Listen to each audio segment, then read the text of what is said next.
Hi, Warners. Welcome to another episode of The Women Your Mother Warned You About, brought to you about Sales Gravy. I'm this Gina. Is all your fault, Gina. It's all your fault. I'm Gina Tremarco, Master Sales Trainer at Sales Gravy, with my fractional co-host, Jeff Bajorek, in the house. We're just cutting up here. It's taken us 20 minutes to get started because what you may not have seen, who knows, this might be added to the video portion of this show on YouTube, is us playing like children with filters on Zoom. They put them there for a reason.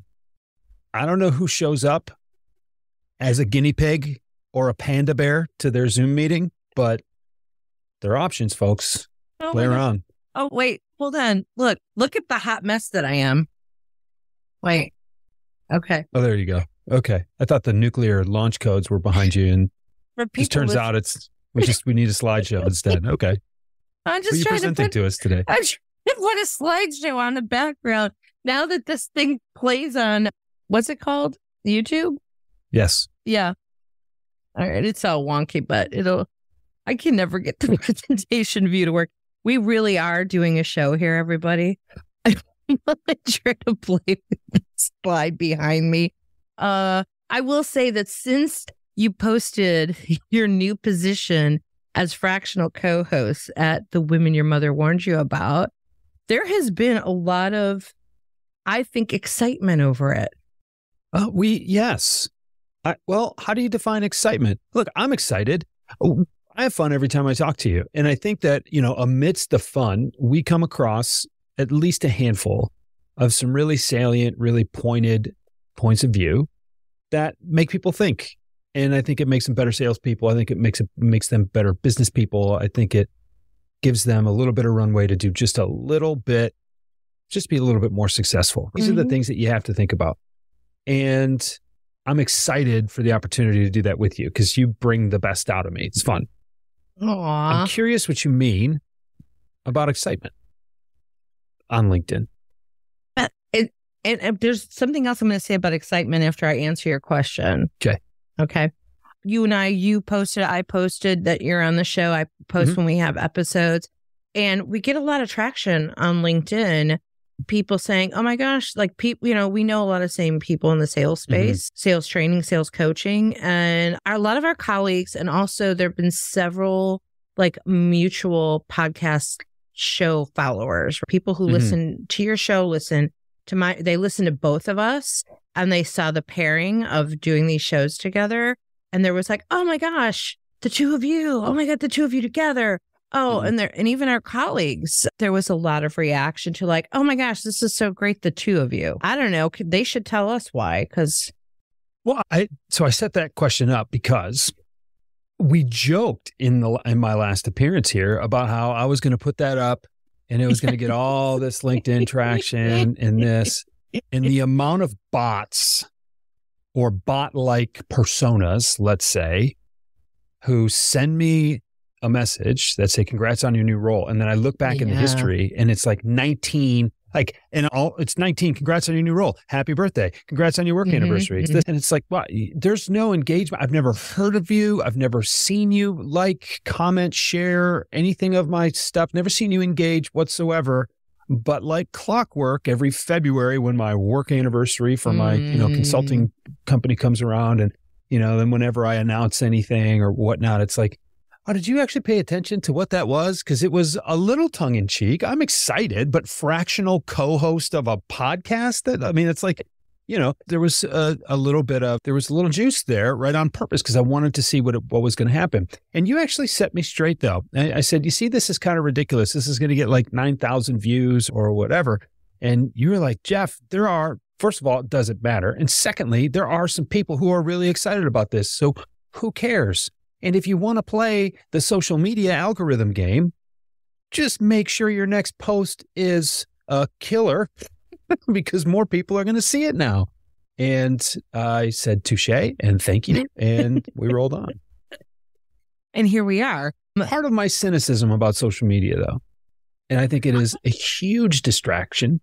And I think it is taking most salespeople who don't utilize it correctly. I count myself among them.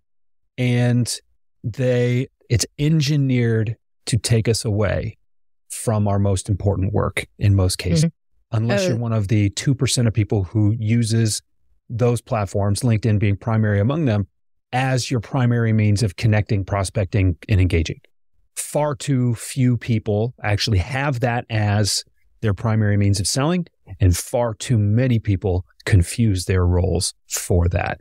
And that's why I've got a very measured love-hate relationship with it. You feel better now? I do. I said that out loud. Okay, good. I managed not to stumble too many times either. That's pretty cool. Good. Well, you bring the best out of me. I know. Next time I'll bring the couch with me. The irony to this is not just before the Set coaching call and just before that, I was teaching fanatical prospecting, the LinkedIn portion of the course. And one of the participants said, LinkedIn is just noise to me. It's just noise when people are reaching out to me, because it's kind of coaching them into what would get you to respond to a LinkedIn connection or to a LinkedIn message, and what would get you to not respond. And there is a lot of noise out there. I'm just as cynical as you. And I pulled this up in the class. The approach of how they're using it makes me cringe. And there are days when I'm like, is it me? Am I the old lady saying, get off my grass? Or is this truly cringeworthy as it feels? Because I don't know where people are learning these tactics. I don't know where they're learning these tactics. It's really annoying. I got to read you the newest one that came in today. I have to, now that we're talking about it. Sure. The message is, should we connect? You want to get in front of your ideal audience. You want to attend informative events. You want to create an appealing life, career, or business. You want to collaborate to build. You want to increase your reach. You want to more publicity. If yes, then let's connect. Yeah, and there's a typo in there, right? It's like this series of do you want this? If yes, let's connect. And I responded, no. Because that's not a fit for you, or because you think it's a bad tactic? Because I think it's a horrible tactic. What's wrong with it? Let's break it down. Because I think you don't know me. You haven't warmed up this relationship. You make assumptions about me because I said yes to your LinkedIn connection. And if you read the kind of the headline of what's under this person's, who they are, right? Getting you, in capital Y-O-U, in front of your, capital Y-O-U-R, ideal audience with brand appeal podcasts and appealing summits, digital books, brand storyteller, speaker, writer, publisher. Connect with me. It's just a lot of noise. Yeah. You've provided no value to me other than basically this is what you're saying. You're pitching me. I'll get you in front of an ideal audience, get you informative events. I'll help you create an appealing life. I'll help you to collaborate, increase your reach, more publicity. Let's connect. It's purely a sales pitch. Okay. Now, we're going to dig into this because I don't have any problems with a good sales pitch over LinkedIn. I was talking about this with someone else earlier. Okay. I think a lot of people are confusing the importance of the timing of your pitch with the value of your pitch. So let me see what I mean. Let me break that down a little bit simpler. This whole connect and pitch. Don't connect and pitch. The pitch slap, the blah, blah, blah, blah, blah. Don't do it. Don't do it. Don't do it. And so what that means is people are saying, oh, okay, I'll just wait 48 hours. It's still going to be valueless. It's still going to be generic. It's still not going to show any modicum of familiarity whatsoever. I've done zero homework. I just waited to pitch you. That doesn't make the pitch any better. However, if someone in their connection request said, Gina, I heard your last podcast and it mentioned how you were really looking forward to expanding your audience this year or this season or whatever. I help people like you do exactly that. Is it worth a connection and maybe a discussion later? I have no issues with that. I love that. But let me just finish though. But that's a sales pitch in a connection request. And so when people say, I hate being pitched on LinkedIn, It's like, well, it's a channel. As a salesperson, as a salesman, I'm thinking I got to go where my people are. I should be direct with people about why I want to connect with them because I believe I can provide value in a connected relationship. If that sounds like a pitch, then I'm really sorry because I don't know how else to explain to you that I believe I can help. And if I go about it in a very coy, very clever way of, I'm not trying to sell you anything, but eventually I want to try to sell you something. Like, well, that's just, there's no integrity in that. And so I feel like people on LinkedIn are so tied in knots because everywhere they go, someone is shaming them for what they're doing. And if you listen to enough voices, if you listen to 5 voices, there is no way to do it, right? There's no way to appease all 5 of those types of, experts. And that's why it's so frustrating to people. And I still think it comes back to, what are you trying to accomplish? Do you believe you can accomplish that through a connection request or through a message or an in-mail or whatever? And if you can, go ahead and do it. But do it professionally. There are certainly some boxes you need to check. And I think what this person did was they basically threw all of their value propositions into one statement and said, choose from this menu of ways I might be able to help you. And therefore, I can copy and paste this message ad nauseum, ad infinitum. And I think that's part of it. It is a non-personal spray and pray attempt to get business. Yeah. And as a buyer, I resent that because when you did yours, putting it in the connection request, you know what got me, right? What got me in your request? Do you even remember what I listened to the podcast and I heard you say this. Right. Connect it back to me in some way that you've personalized this, that you have a clue of what I do. There are other requests I get where they're literally pitching me what I do. Right. And I'm like, I do that too. Oh, okay. Take care. I love the ones. I was recently in a sequence by a recruiting firm so that they could help me scaling my business and reduce the cost of hiring employees. Like, it's just me, right? And that's probably all it's ever going to be. Like, I've got some fractional help, right? But it's like, this is me. This is what I do. It's my name on the website, on the door, right? And it's like, okay. And finally, I let the guy off the hook. I didn't really let him off the hook. I guess I didn't have to respond whatsoever. Could have just blocked him, but that just didn't seem right. I'm like, dude, can you take me off the list? I'm not who you think I am. Oh, sorry. Thanks.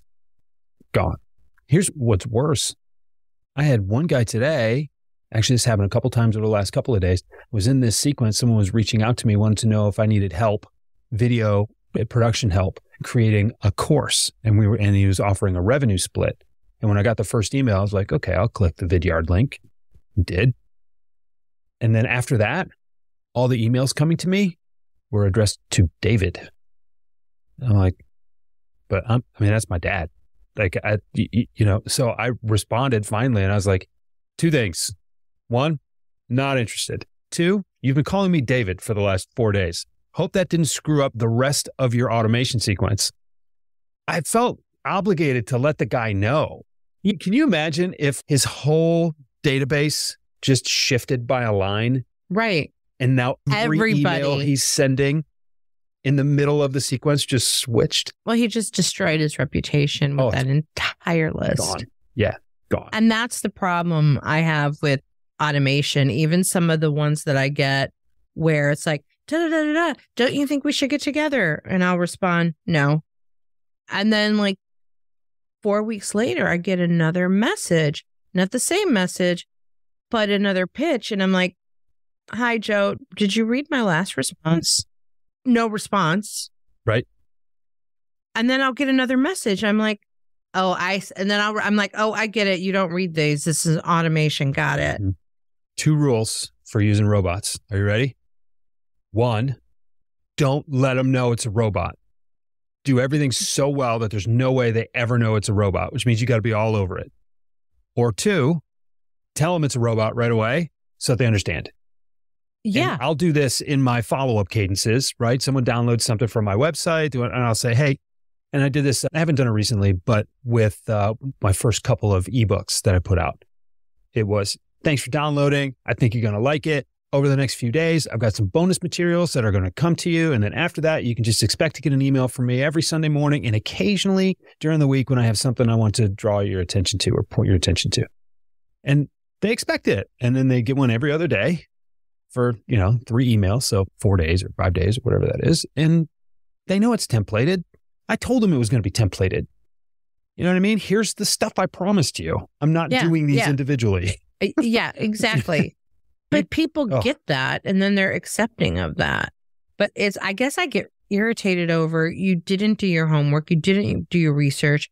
You just, like the guy in the class today, it's like, it's noise. I want to get rid of the noise. I already have enough noise. I'm already buried in emails that I can't keep up with and text messages and LinkedIn messages. And this is everybody. So I don't know. I don't know how we got on that tangent. Well, because I started talking about LinkedIn and algorithms and noise. Because of your fractional position, which, by the way, Rachel Pitts, who we recorded a show this morning, she's how I started my day. You're how I'm ending my day. And what a day you're having. I know. And it's so funny because she had posted something about your fractional position. And I'm like, you could come up with your own. I'm like, you could be a fractional. She's like, no, he's already got that title. So she came up with recovering co-host. There we go. Recovering and recurring co-host. I like it. That's my team. I want to talk about something really important today. Okay. And it's the word enough. Because that's a tough one. And I think you need to have definitions for it. And you're going to have different definitions in different contexts. But enough is one of those things that in a results-oriented game, like selling is, if you don't have a goal line, you're hosed because there can always be more. And I was thinking about this earlier today. It actually came up in a couple of calls today. It's come up, actually, it came up on some calls yesterday too. This is something that is one of those recurring themes that I don't think gets talked about often enough. And I think it's important to start some healthy discourse around it, because if you focus on a process, you get results. But when you focus on results, you get frustrated. How do you know when you're doing enough work in your process to eventually yield results so that you can trust it? Like, if you know that you've got a 30-day sales cycle in a new job, but you're not going to post any revenue for 30 days. Those first 30 days are terrifying because you never know. Yeah. Unless you get the right guidance, unless someone else tells you what enough is. How do you sleep at night? How do you end the day? And then when most people don't get that guidance, the hamster wheel starts right away. And I would change my avatar to hamster, but I don't think there's one of those. That would be a really cool effect for the YouTube crowd to change my Zoom. Oh, for those yes. Yeah. How do you know, Gina, how do you know when it's enough? When a client comes to you and says, Coach Gina, I need you to put your coaching hat on. How do I know when I'm doing enough? Where do you start? Oh my God, I didn't expect such a deep question. Shit. Hey, you just hired me as the fractional co-host of this show. Someone to give me a run for my money. Damn. Are you talking about all aspects? So like from a client delivery standpoint or from a prospecting standpoint or all of the things? I'm thinking, let's say, I'll turn back time 15 years and it's me in the field and I'm selling to orthopedic surgeons and I've got a new business goal to come up with. And at the time, there was recurring revenue coming in because I took over an established territory, whatever, but I've got to grow. I know that it's going to take multiple attempts to get in front of people. How do I know I've done enough so that I can give up? How do I know I've done enough so that I can comfortably feel as if I'm doing my territory any service, right? So So let's just say I'm a field rep. I'm selling something that I don't have to deliver myself. The order gets placed, it gets shipped. I get sales credit when it ships to my zip code. Okay. Obviously there's follow-up and customer service that needs to happen, but I'm a full cycle, full service salesperson. I need to go win new business. Mm-hmm. I know the orders aren't coming for some time. How do I know when I've done enough in my sales day? I guess, the position I'm in right now is very hybrid, and which makes it a challenge because I've got high goals and I've got to deliver, not just do the sales part of it. I can speak from the experience of what enough is for me. Mm-hmm. You can go the route of the numbers and the metrics, right? And really getting into knowing your numbers well enough of like, how many meetings do I have to have? How many calls do I have to make? What converts? That's part of it. I think for me, what has worked is observing patterns for myself. Improv has afforded me the opportunity to study patterns of behavior of myself and of others. And I know that there's a certain level of, this might not be the best answer, but I'm just going to go off what my answer is. I can feel it. I can feel that I've done enough. I can predict when I'm going to have a slump.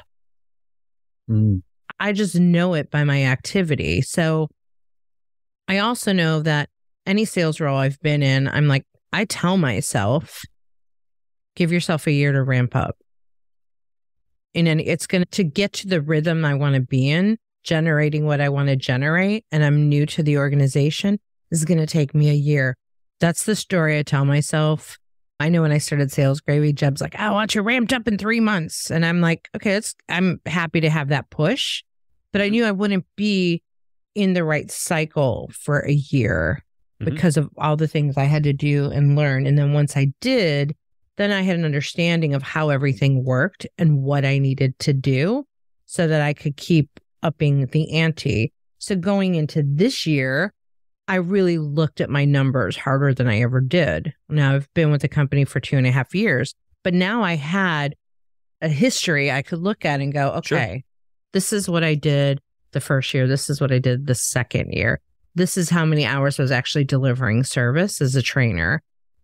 And I even had said to someone else in our organization, I'm like, I don't want to do more than X amount of training and coaching hours per week because I now know how many hours I need to get to this place. Right. Not scientific, but there was enough of a pattern to show me, when I do this many hours of training, I produce this much money in sales. So it was a really good kind of benchmark for me. And even I got a message from Jeb this morning. He's like, do you realize that you're on target? If you stay at the level you're at right now, you're on target to do this number and you get a couple of big deals, you're going to really blow it out with this number. And like the irony is that the number he stated is the number I predicted that I told them I would do. I'm like, this is the number I'm going to do. I'm like, it's a stretch. But if I have the same rhythm that I did last year, I could hit it. And it was funny that he came back and said the exact number. Now, he knows what my goals are because I kind of set them. Sure. And I don't know if that's, that's my answer of, I can just kind of feel it, but I'm also looking at the numbers. So for me, it's a combination of understanding my capabilities, understanding I get to a burnout level that I have to pull back on because I won't produce, and I have to balance all of that. I know when I'm not doing enough because I can see it in my pipeline. But you have insight because you've been there 2.5 years. You have insight into what KPIs actually mean and what OKRs look like. Yeah. I think that there are too many companies out there that don't provide that insight. And it leaves a lot of salespeople floundering. It leaves a lot of salespeople thinking, I'm out there every day. I'm shaking hands with customers. I'm making calls. I'm dropping off business cards stapled to brochures with little Post-it notes and a cup of coffee occasionally, that go along with them. I'm out there. I'm doing what I think I know I need to do. No one's telling me otherwise. When's it going to start raining? I don't know. But until it rains, all I know is I got to keep that proverbial nose to the grindstone. And if you are just grinding your nose down and you don't know that it's going to be tied to results, it's really hard to stay motivated and it's really easy to burn out. Well, I'm going to ask a really stupid question. How do you not know if you're having results? If you are in that first 6 weeks of that sales cycle and you're just out doing the thing and you're not connecting, what it comes down to is a lack of onboarding, which is true. Right. You I don't agree. know that what you're doing is going to lead to that. So that's how you know you're not getting results. I know some people who it's like, okay, well, I got to do this. They're doing it wrong, but they don't know they're doing it wrong. And so they're working really hard. And because maybe they're on LinkedIn. We were talking about this earlier. They're on LinkedIn, but they're just doing LinkedIn. They followed somebody else's BS playbook and it's just not working, but that's the one they're going with right now. And the first mistake they made was just blindly following someone's playbook without even understanding why it might work for them or why it might not. But they're out there, they're doing it. This is where I was, Gina. This is where I was the first 3 years of my career. Took over a sales territory that my boss essentially had prior to me before he took over larger geography and owned the business. And I didn't get a whole lot of guidance because he wasn't the guy to give me guidance. And which is often the case. It happens all the time. And he told me as much. I'm not blaming him. He told me as much when I got started. And he, so I'm looking for something, looking for anything. And in the meantime, I'm like, well, I just got to get out there. 3.5 years, had no idea where my number was coming from. No idea. The business was flat for those 3 years. Grew it a little bit, but it was roughly flat because I didn't understand how to sell. I didn't understand what I needed to be doing, but I just made sure that I was out there 60, 65 hours a week. So when you're grinding 60, 65 hours a week, thinking you're doing everything right, people like me. People welcomed me into the office. I got welcomed in the side door. Walk right past the gatekeeper. Hugs and pats on the back.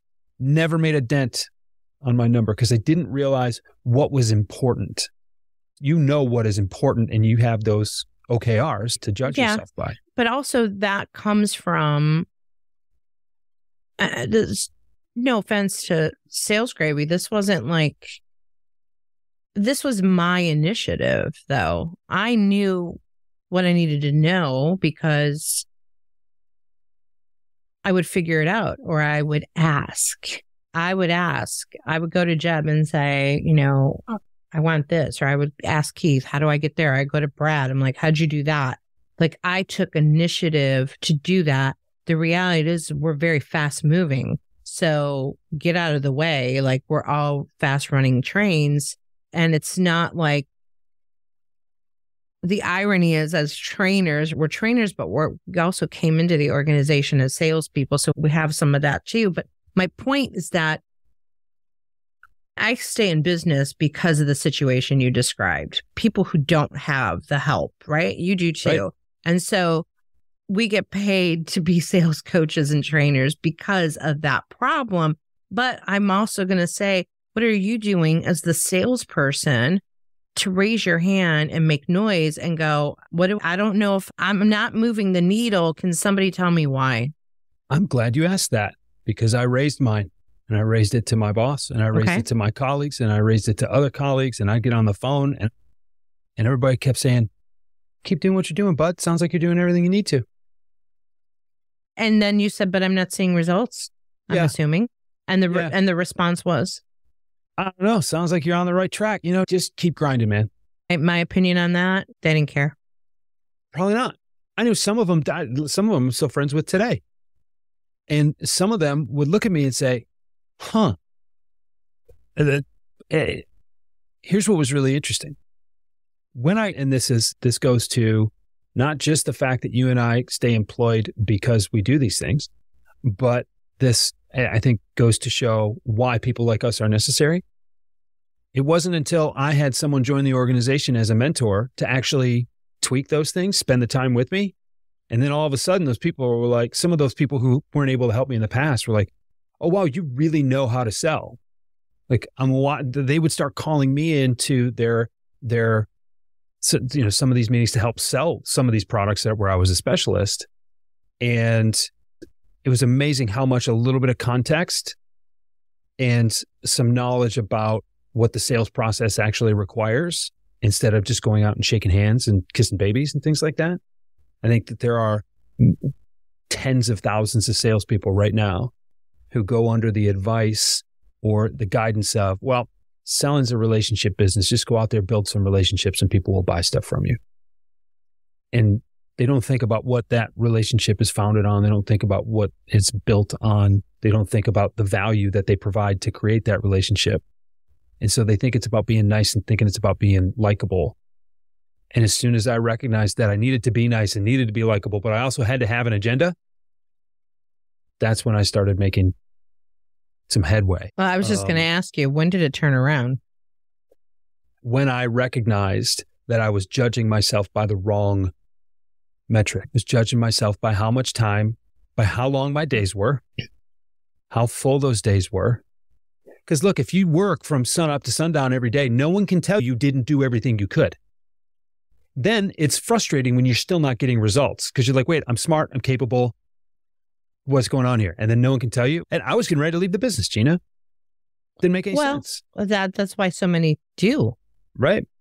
So once I understood and had a grasp of what it took to move the needle in sales, I set different goals for myself. And, I've written about this before, but I had created or adopted and then modified a scoring system for myself based on the things that were most important, right? And I go back to the 4 steps of the sales process. You identify who you can help, you get their attention, you communicate your value, you ask for next steps. So anytime I reached out to someone for the first time, I gave myself a point. Anytime I booked a meeting with those people, with anybody really, I gave myself 2 points. Anytime I had that meeting, I gave myself 3 points. And anytime that meeting led to next steps, it was worth 4 points instead of 3. My goal was to score 25 points in a week. All of a sudden, it became results-oriented instead of activity-oriented. I like that gamification. And as soon as I got off the activity-oriented train, my results tripled in a new job because it was time for a fresh start. Got a new job, took a mature, flat territory, tripled it in 15 months on 25 hours a week instead of 65 hours a week. That's, so when you cut your effort down by a third and you triple the results, that's a 9 times variation. Yeah. And I had a better idea of what was enough. And so I had more balance too. My wife, 2 weeks into the gig, she's like, welcome back. Like, what do you mean? I've been here the whole time. She's like, maybe physically, but not emotionally, not mentally. Welcome back. It's good to have you here. Yeah. And I was talking about this with a leader earlier today, someone I'm going to start coaching. And she's stepping into the role and she's like, we have these activity metrics and I just don't know what to do with them. And I argue with my team about are they too much? Are they not enough? I said, well, the activity metrics are one thing. If you want to measure your prospecting calls, it's easy to measure. But what's more important, how many calls they make or how many meetings they book? She said, well, obviously the meetings. I said, okay. So if the meetings are there, doesn't matter how many calls they make, right? She said, no.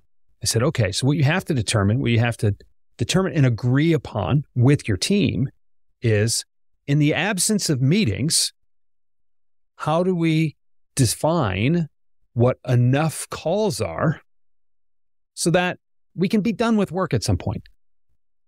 Because there's always one more call to make, right? Thank you, Sales Gravy, sponsorship of the Women Your Mother Warned You About podcast. And I think you should make one more call. I made a lot of money making one more call, right? But if we're being real, there's always one more call to make.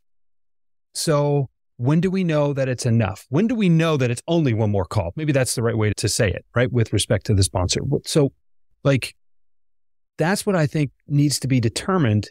If you tell me to make 50 calls in a day, I'm going to make 50 calls. And the last 25 of them are going to be garbage because I don't want to make 50 calls. You know it. I know it. I'm just not going to put my best foot forward. I'm going to look for anything else to do.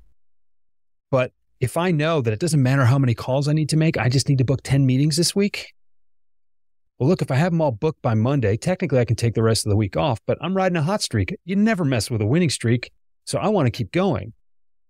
But if it's just one of those weeks where, I don't know, it's spring break, where you're calling and no one's in the office? Because that does happen. It does. Are you supposed to beat your head against the wall? Or can you say, you know what? I'm going to make a good effort. It's defined as this much activity.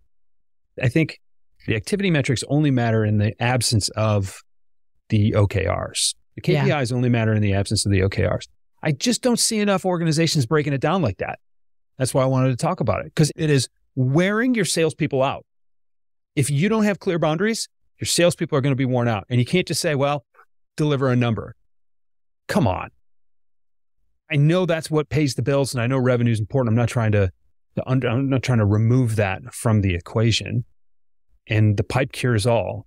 But in a long sales cycle where you could lose a career-making deal at the 11th hour, when you've done everything right and still lose, because that happens half the time, it's really trite to just say, well, if you had 3 of them, you wouldn't have this problem. Like, come on now. Right? There are situations where it's just important to have boundaries. And that's, I don't know, that's what I wanted to talk about today. We're out of time, so maybe next time. Well, it was a good start. It was, we were too busy playing with filters.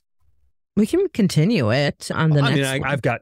I've got time right now. I don't know if your listeners have the tolerance to hear me talk more about it, but and I got to skedaddle on a few.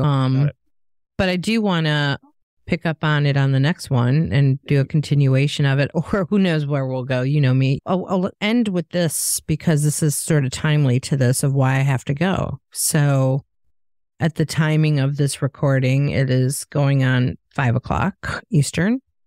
And I do, when you talk about what's enough, once a year, I get involved with being in a theatrical production. And I'm in one right now. So we're in rehearsal phase. And I end my day at 5:00 because I have to.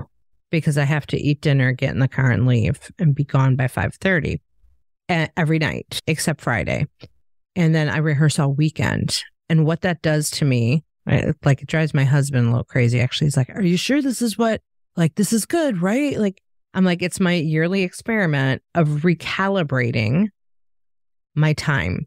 I have to punch out at 5:00, period, end of story. I come home from rehearsal. I'm exhausted. So no work is happening. I'm going to bed and I'm going to get up tomorrow and I'm going to do the best I can to get that work in the time that I'm scheduled to work. Not even scheduled, but this is the time I have to work. And so what that forces me to do is think about, to your point, I'm like, I can make 20 cold calls right now, or I could go through my list of past customers. I did this morning, which is a funny story because you'll hear it on another podcast. I'm like, I called an old client, actually texted him from years and years ago before I was with Sales Gravy, because I happened to see something on, get back to LinkedIn, see him post something on LinkedIn, and he changed. Yeah. I saw that he changed companies and he had a very successful, he was a franchisor. He had started a franchise company and clearly must have sold it. And somehow I missed it because he created another one in 2021. I'm like, somehow I missed that.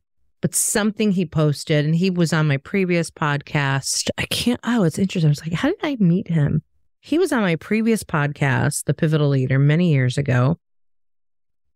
And it all goes back to LinkedIn. He saw something on LinkedIn, another trigger event I posted about Marcus Lemonis, who's somebody I have a business crush on. But I met Marcus and got a picture with him. And so I wrote a story about meeting Marcus Lemonis, and it was on LinkedIn. This guy sees it, reaches out to me, connects with me, sends me a message like, how did you meet Marcus Lemonis? Oh my God, that's so cool. And started a conversation. And then, by the way, do you do sales training? Could you come to our conference? He's like, if I can't have Marcus Lemonis, you'll be the next best thing. And that's how the relationship started. So now I see he's got this new, I was like, how did I not know this? So instead of me making 20 cold calls, I'm like, what calls can I make in this next 20 minutes that I have available that are going to be quality calls that I know could turn into appointments and get me somewhere faster? That's where I'm at, because I don't have any other time, but I need to do something. So I texted him, and here's the funniest thing. So I accidentally texted him. I know listeners have heard this before, but you haven't, or they're going to hear it, wherever the order of these podcasts fall. I accidentally texted him 15 pictures from my phone with the message that I sent him. And I couldn't retrieve the pictures and unsend it fast enough, but I unsent the actual message. So all he got were the pictures. Excellent. Including following messages like, oh my gosh, I don't know why I sent you pictures. I guess I hope I got your attention. And he's like, I didn't get the original text at all. What's this about? And I was like, oh my God, wait, it gets better. The 15 pictures were 15 pictures of dresses. Nice. Dresses that are ideas for the show director to choose what he wants me to wear in the show, in my character. And so it's just these random dresses, and not like even the coolest dresses because it's a character. So what is that? So literally the messaging back and forth was like, oh my gosh, so sorry. That was not supposed to go to you. I see you started a new company. It's a heck of an icebreaker there, Gina. But he was like, ha ha ha. Let's get together. Here are my 2 different email addresses to get me at, like, because I still have his cell phone number. So the point is, there's a couple points here. I'm now calling it fun fail. What's your fun fail of the week? And let's have fun with that because it actually turned into re-engaging someone. And how do we get really good with our time so that we're not working 16 hours a week? Because I start to fall into that creeper of all of a sudden, I'll get into this rhythm right now because of the show. I'll stay in this rhythm for several months, and then I get the time creep again. And next thing you know, I'm working a 12-hour day because I'm doing all kinds of things that are not necessarily pushing me forward, but I think I'm working really hard. Yeah, I know that feeling. I think every salesperson knows that feeling. And I think there are a lot of people who have their time management figured out that still work harder than they need to because correct. And some of it is because they're just wired that way and they're driven. And a lot of it, though, is trauma from getting started that you just can't shake. You get started and you just don't know when to stop because you don't know what enough looks like. Yes. And it's worth, I think, continuing the discussion, Gina. So thanks for indulging me. Thanks for bringing it up. Unexpected topic. I think it's a great topic and it's timely because that's why I'm doing this craziness where I'm like, why did I sign up for this again? And I'm like, just trust the process. This process works for you. It is a recalibration to get me realigned to be more effective, right? Because I'm picking what is most important with my day-to-day that has to happen. Like, I've got a 30-minute window to generate some business. What is going to be the best way to do that? Yeah. And and if you've got 30 minutes, you try to say, okay, maybe I can squeeze in 10 calls. You might get 8. I've got 30 minutes. What's the fastest, most efficient route to new business for me? You start thinking, that's what people need to do. In the activity-based, metric-based, let's just distill selling to math, kind of leaders, managers. I wouldn't even call them leaders because they don't lead. They're the managers out there. You're setting your sales team not just up for bad habits, but for failure, for burnout. Nothing good happens from it. And at best, mediocre results. At best. Yeah. What are you even doing? Like, come on. So, more next time, I guess. That's all we got for you, for our listeners. Thank you for listening to this episode of The Women Your Mother Warned You About, brought to you by Sales Gravy. Hey, you want to up level and get some skills that'll help you work less, maybe? Salesgravy.university for over 200 courses available both on demand and live. Go check those out. Thank you, Jeff Bajorek, for being back here as my fractional co-host. More of Jeff in the coming weeks as usual. And somebody remind us where we left off and also check out what filters we'll be doing. See you next time, Jeff. Bye, listeners.